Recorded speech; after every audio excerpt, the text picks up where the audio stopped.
Hi, this is Les from the TV Dudes. Recently, I got to sit down and chat with John Ross Bowie. Currently, he plays Jimmy, the patriarch of the DeMeo family, on ABC's Speechless, but he perhaps is best known for playing Kripke on Big Bang Theory. We talked about his favorite memories from Improv at Upright Citizens Brigade, as well as the most obscure thing he's ever been recognized for. Oh, and also how gross bats are. It's a great interview, and I hope you enjoy it as much as I did. Thanks.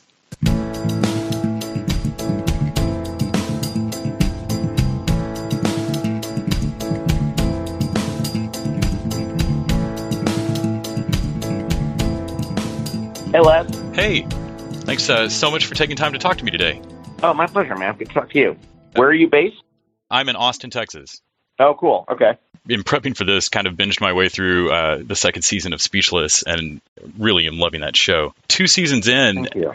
have you found your approach to playing Jimmy changed at all? A little bit, in the sense that we have gotten to see more aspects of Jimmy than, just one season can afford. So, we found out a little bit more as we proceed through the season, and there's more of this coming of, Jimmy's, where Jimmy's lines are and where his boundaries are. And, we've been very careful to make sure that he's not just the standard, sitcom dad who's scared of his wife. We work really hard to make sure that as dominant a personality as Maya is, he still gets a vote. And it's been kind of fun to play that push-pull with Minnie, especially in the second season. We had this intense episode that aired last week or the week before where Jimmy really stands up to Maya about homeschooling the kids. And it was unlike anything we'd done before. It was weird to shoot it, but it came out really well, and we were excited about it. So I'm just kind of going where the writers lead me, but it's fun to be consistently surprised by the character.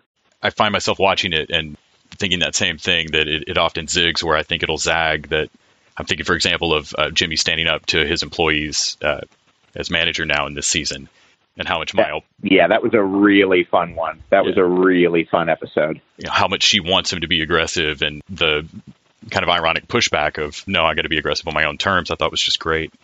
I find myself, when I watch it, relating to Ray. Not that I was quite that high-strung of a kid, but simply because I was an anxious kid.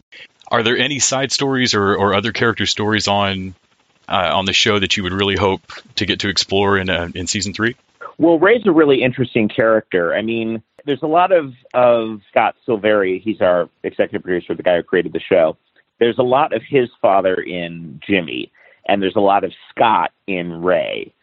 So that sense of having a brother with a disability and that being this driving force to make you this incredible overachiever, I think is really interesting, and it's an untouched on piece of real estate in storytelling. Ray's very relatable. He's very high strung. He's very smart. I think we all like to think we're a little bit of Ray. I had the anxiety without the grades when I was growing up. So I sympathize, but it's going to be really interesting to watch that character kind of evolve over what I hope is a few more seasons, because he's very grounded in a place of truth. If you've got a brother who can't speak, you are maybe going to be the guy who speaks for everybody and who maybe can't shut up. And I just think that's very relatable and understandable. On the show, I assume it's a very tightly scripted show, but I know you have such a background in improv. Do you find that helps you on set? Well, all acting is about, half of acting is listening and reacting, and improv certainly comes into play there. But we are given a fair amount of freedom. Yes, it is very tightly scripted. Yes, we do things as written, but we also have fun runs if we've got time where we maybe come up with different endings or tweak the lines ever so slightly to sort of surprise ourselves, or to, try and make Cedric laugh, which is very, very hard to do. It's just really fun being on a show that's this well written that you don't really feel like you've got to improvise to punch things up, yet they let us anyway, which is great. It's really fun. There have been a couple little things. There was a moment in the pilot where I'm showing off the house and I'm giving everybody a tour. And I point out that we have a cell phone tower in our backyard and point to my phone and say, look how many bars I have. I could call God. That was something I improvised during the audition, and they put it into the script and thankfully cast me. So I got to deliver the line I improvised because that doesn't always happen. So yeah, they give us a fair amount of freedom. And at the same time, we've got such a sturdy roadmap in the script that we don't even need it. Has there been do you have an absolute favorite scripted moment?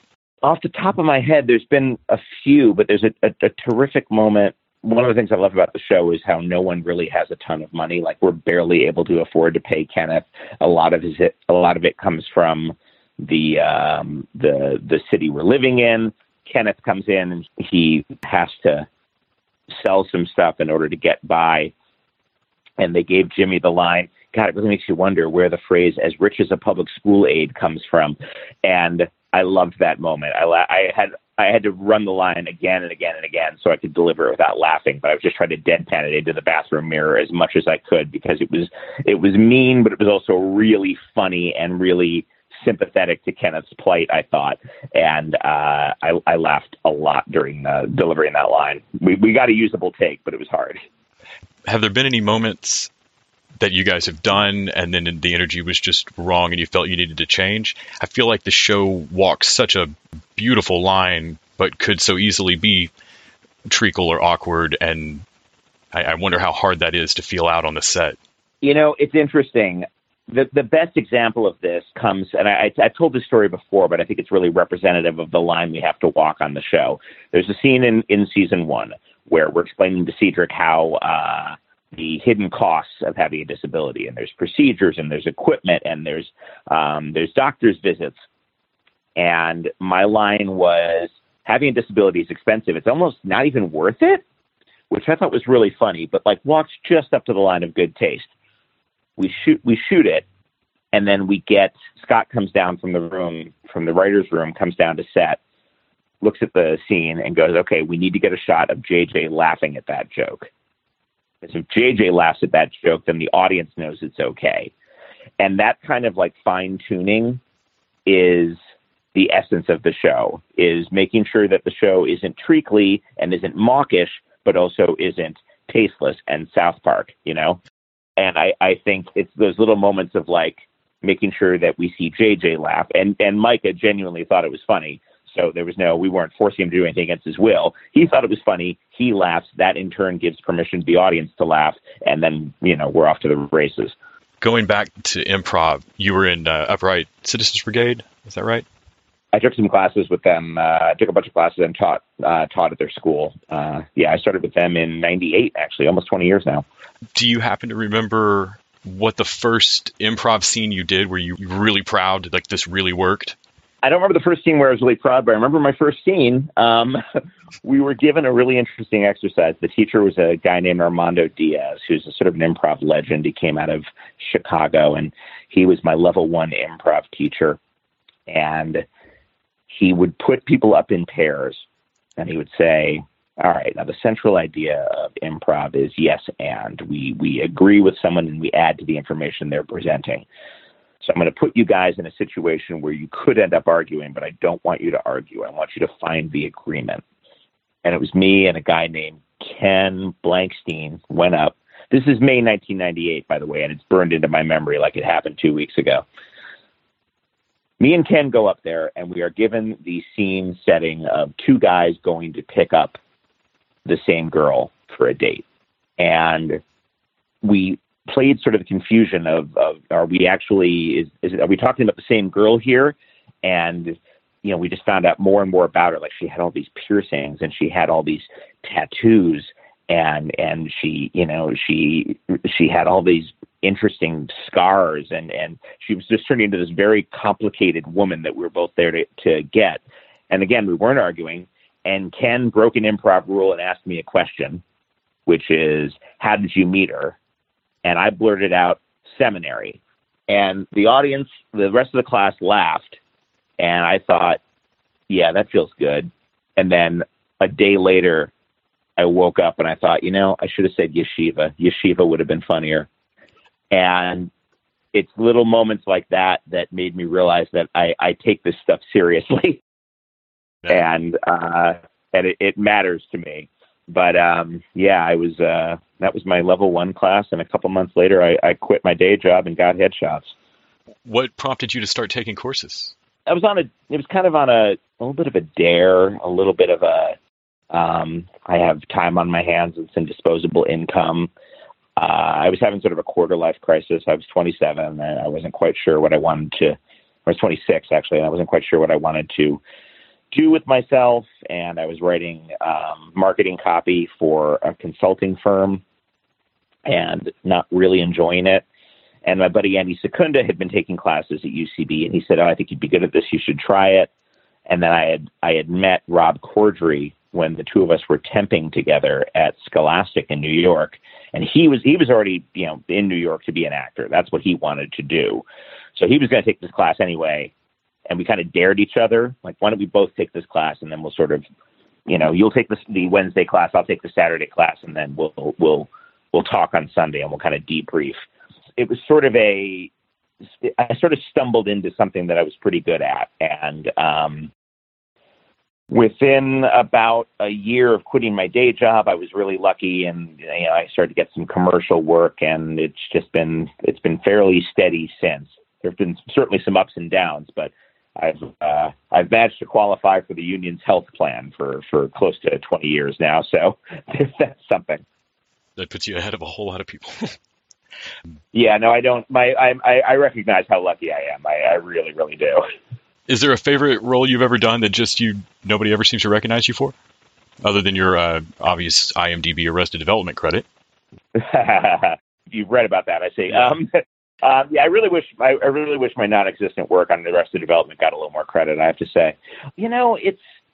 I'm so proud of the work I'm doing on Speechless, and there's been certain weird moments here and there where, I did an episode of House of Lies with Don Cheadle, who's, an American treasure. He's one of our great actors. And, I had this super intense scene with him, and usually nobody ever brings it up. But just this past weekend, I was at a comedy festival, and a guy comes up to me and he goes, "John, can I have an autograph?" And he puts in front of me a photo of me and Don Cheadle from that episode of House of Lies.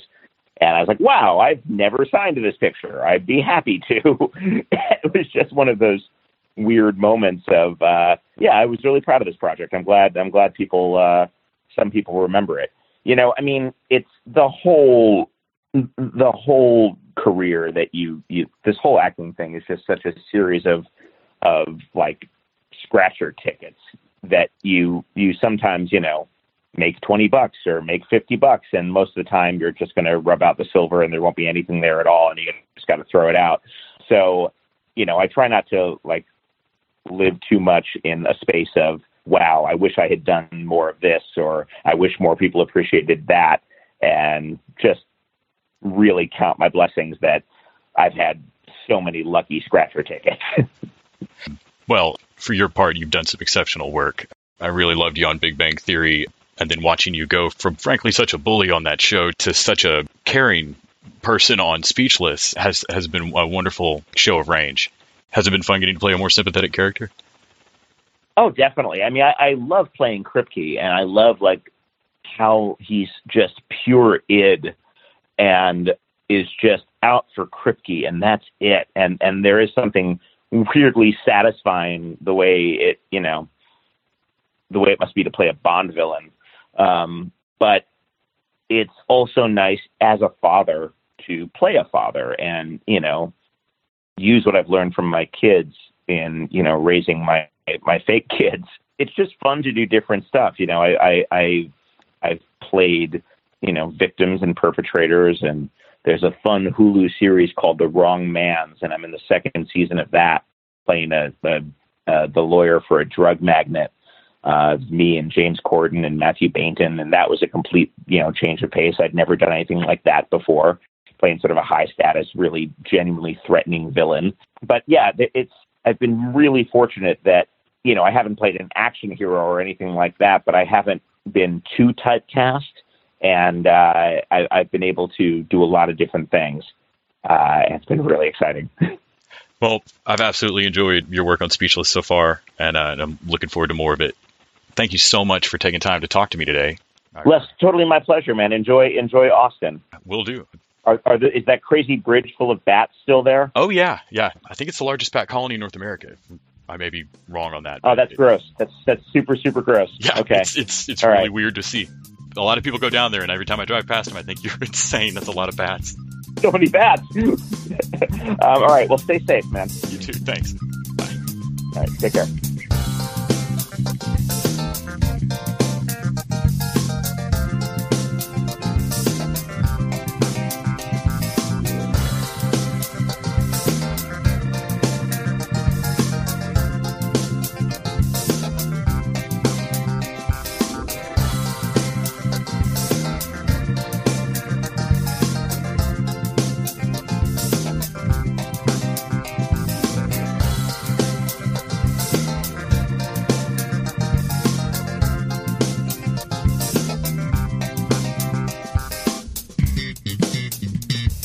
The TV Dudes is an independently run podcast and a member of the Permanent Record Podcast Network. We are exclusively listener-supported. If you'd like to help us out, please go to patreon.com/tvdudes. You can like us on Facebook and Twitter @tvdudes, and help us out on iTunes by giving us a 5-star rating and writing a review. To find out more about us, go to thetvdudes.com and permanentrcrd.com. I'm Grant Davis. Thanks for listening.